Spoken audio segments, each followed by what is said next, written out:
أشهد أن لا إله إلا الله وحده لا شريك له ونشهد أن محمدا عبده ورسوله لا نبي بعده وبعده.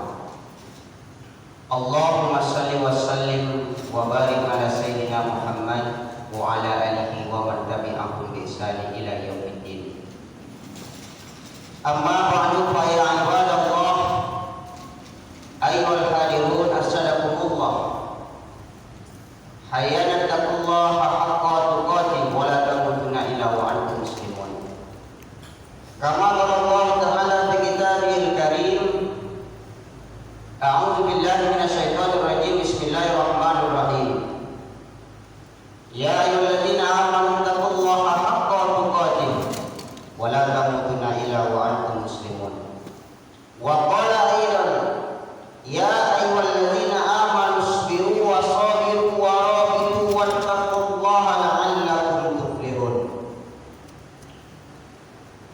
وقال أيضا: يا أيها الذين آمنوا استعينوا بالصبر والصلاة. صدق الله العظيم. Ma'asyiral muslimin, sidang jemaah iman, tamu-tamu Allah yang berbahagia. Bersyukur kita kepada Allah Subhanahu wa taala.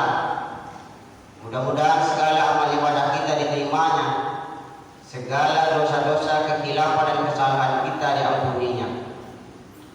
Selawat kita kepada Nabi Muhammad sallallahu alaihi wasallam. Allahumma shalli ala sayyidina Muhammad wa ala ali sayyidina Muhammad. Mudah-mudahan kita semua mendapatkan syafaatnya di yaumil akhirat kelak. Amin ya rabbal alamin. Kemudian daripada itu, mari sama-sama kita tingkatkan keimanan, ketakwaan kita kepada Allah, mengerjakan semua perintah Allah, meninggalkan dan menjauhi apa-apa yang dilarangnya.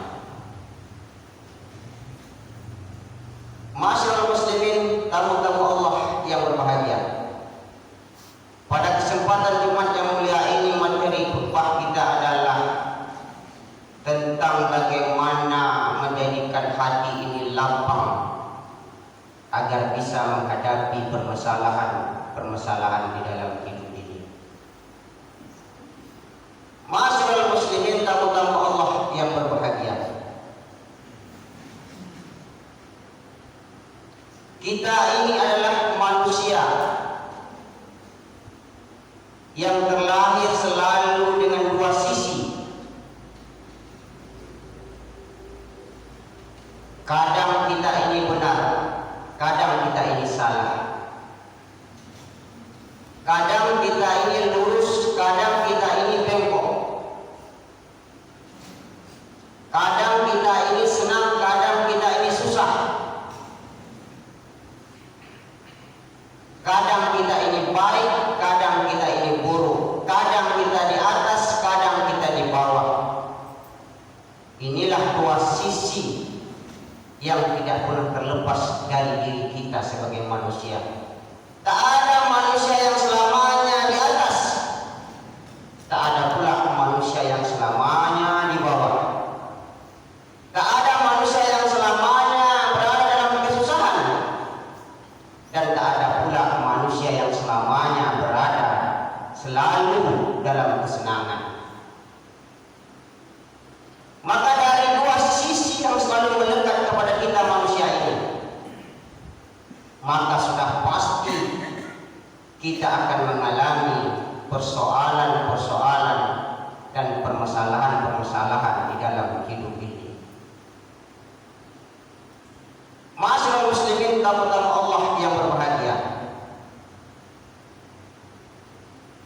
di dalam sebuah kitab hikayat diceritakan di dalam kitab itu bagaimana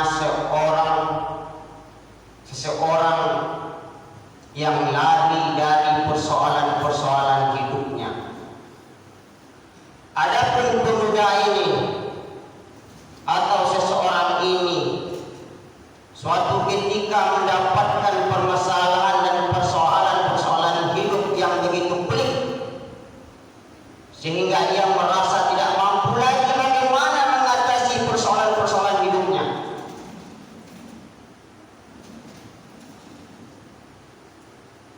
Sehingga karena ia tidak mampu lagi mengatasi persoalan dan permasalahan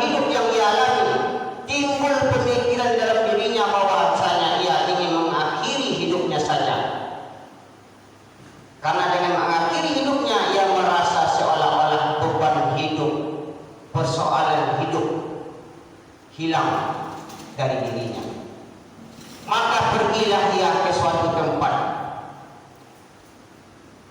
Ia ingin mengakhiri hidupnya dengan orang-orang tidak mengetahui apa yang ia perbuat.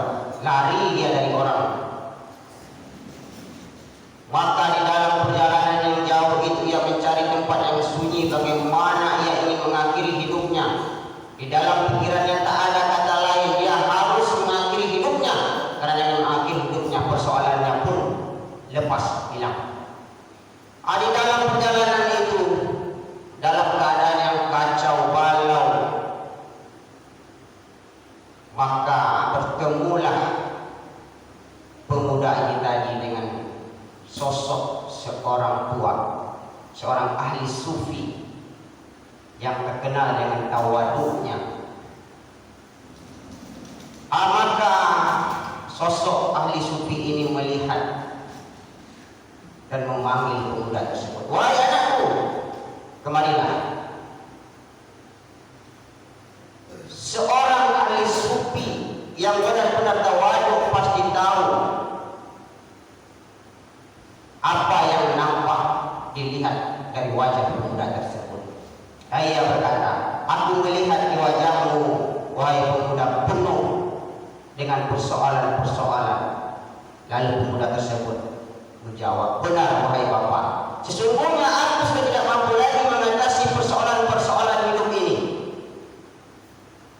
sehingga aku ingin mengakhiri hidupku saja. Begitu kata pemuda tadi. Lalu sosok ahli sufi ini menyuruh pemuda tadi kembali ke pondoknya. Engkau balik ke pondok. Coba engkau ambil segenggam garam yang ada di dalam pondok. Lalu pemuda ini datang mengikuti perintah ahli sufi tadi, mengambil garam di pondok bapak tadi, kemudian datang kepadanya, wahai bapak, ini garam. Kemudian bapak tadi, ahli sufi tadi, menyuruh pemuda tersebut memasukkan segenggam garam tadi ke dalam segelas air.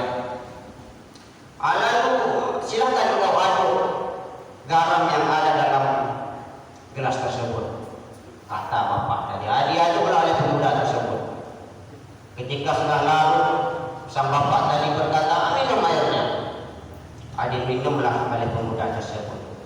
Lalu bagaimana apa kau rasakan? Wahai bapak, sesungguhnya air di dalam gelas ini begitu asin sekali. Kemudian kembali kau ke pondok, kau ambil sekarung garam yang ada di pondok tersebut. Balik pemuda ini, diambilnya sekarung garam, kemudian dibawanya ke bapak tersebut. Sang bapak berkata, engkau masukkan sekarung garam ini ke dalam danau ini. Dimasukkan oleh pemuda tadi ke dalam danau sekarung garam. Kemudian kau minum airnya. Diminumlah oleh pemuda tadi. Apa yang kau rasakan? Kata sang bapak. Pemuda tadi menjawab, wahai bapak, sesungguhnya air danau ini tetap tawar meskipun telah aku masukkan sekarung garam.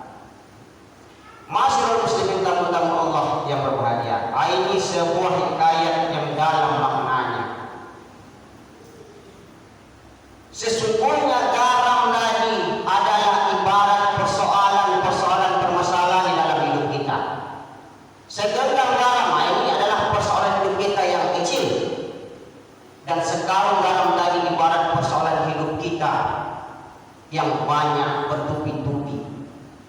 Kemudian gelas danau adalah wadah, tempat. Maka di dalam tubuh kita ini juga ada tempat, juga ada wadah. Ialah yang disebut dengan hati. Hati kita ini bisa kecil seperti gelas, bisa pula lapang seperti danau. Apabila hati kita ini kecil seperti gelas, sedikit ada permasalahan dalam hidup yang kita hadapi, begitu sulit bagi kita ingin mengatasinya. Timbul pemikiran ingin mengakhiri hidup. Tetapi apabila hati kita ini kita jadikan lapang luas seperti danau, sebanyak apapun permasalahan-permasalahan hidup yang kita hadapi, begitu mudah tawar rasanya, tak terasa asinnya, tak terasa persoalan itu. Namun yang menjadi pertanyaan bagi kita adalah bagaimana cara menjadikan hati kita ini lapang.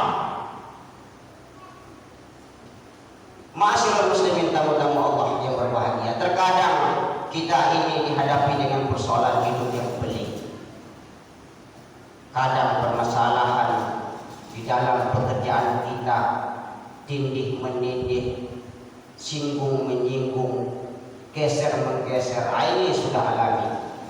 Belum lagi permasalahan di dalam rumah tangga kita, permasalahan anak yang susah diatur, istri yang susah diatur, persoalan hidup ini.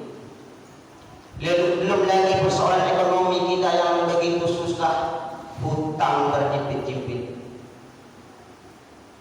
Belum lagi permasalahan-permasalahan dengan tetangga, banyak yang tidak nyaman kita. Ini persoalan, semua ini menjadi persoalan hidup bagi kita. Apabila hati kita ini kita jadikan seperti gelas, maka sulit bagi kita untuk menghadapinya. Tetapi apabila hati kita ini kita jadikan lapang seperti danau, maka begitu mudah bagi kita untuk menghadapinya. Ya ayyuhalladzina amanu ista'inu bis-sabri was-shalah. Hai orang-orang yang beriman, mohonlah pertolongan dengan sabar dan sholat. Maka menghadapi persoalan-persoalan hidup yang begitu pelik tadi, hadapi dengan sabar. Minta pertolongan kepada Allah dengan sabar dan sholat. Ada beberapa langkah agar kita bisa menjadikan hati kita ini lapang. Di antaranya yang pertama adalah senantiasa membaca Al-Quran. Bukan membacanya saja, mentelaah isinya, kemudian berusaha mengamalkannya. Kemudian yang kedua adalah senantiasa mendirikan sholat malam, sholat tahajud dan lain sebagainya. Ini akan menjadikan hati kita lapang. Kemudian yang ketiga adalah senantiasa duduk bersama orang-orang yang soleh, orang-orang yang bisa memberikan kita pemahaman, orang-orang yang bisa menunjukkan kita, yang menjadikan kita menangis, bukan menjadikan kita tertawa. Ini dengan duduk dengan orang-orang yang soleh ini akan menjadikan hati kita lapang. Kemudian senantiasa melaksanakan sholat ibadah puasa, apakah itu wajib atau sunnah. Kemudian senantiasa berzikir kepada Allah. Dengan ini insya Allah hati kita akan menjadi lapang. Kalaulah hati kita menjadi lapang, maka persoalan-persoalan hidup akan sangat mudah kita hadapi. Mudah-mudahan kita semua diberikan oleh Allah Subhanahu wa taala petunjuk dan mampu menjadikan diri kita ini sehingga hati kita menjadi lapang. Fa'tabi'il basar la'allakum tuflihun.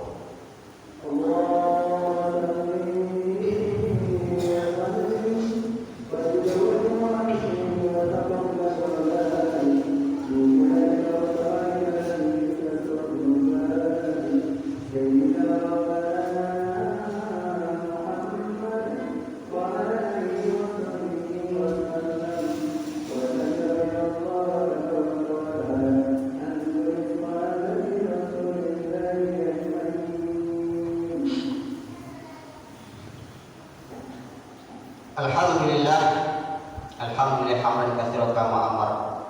Asyhadu an la ilaha illallah wahdahu la syarika lah wa nasyhadu anna Muhammadan abduhu wa rasuluh la nabiyya ba'dahu wa ba'du.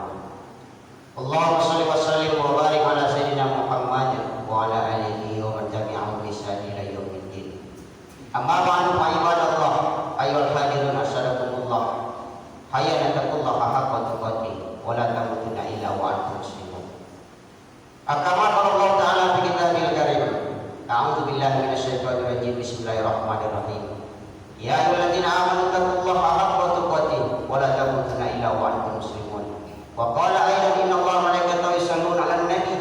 Ya ayyuhalladzina amanu shallu 'alaihi wa sallimu taslima. Allahumma shalli ala sayyidina Muhammad wa ala ali sayyidina Muhammad kama shallaita ala sayyidina Ibrahim wa ala ali sayyidina Ibrahim fil 'alamin innaka Hamidum Majid. Allahumma ighfir lil muslimina wal muslimat wal mu'minina wal mu'minat al-ahya'i minhum wal amwat ya qadiyal hajat. Rabbana atina fid dunya hasanah wa fil akhirati hasanah wa qina azabannar. Ibadallah, inna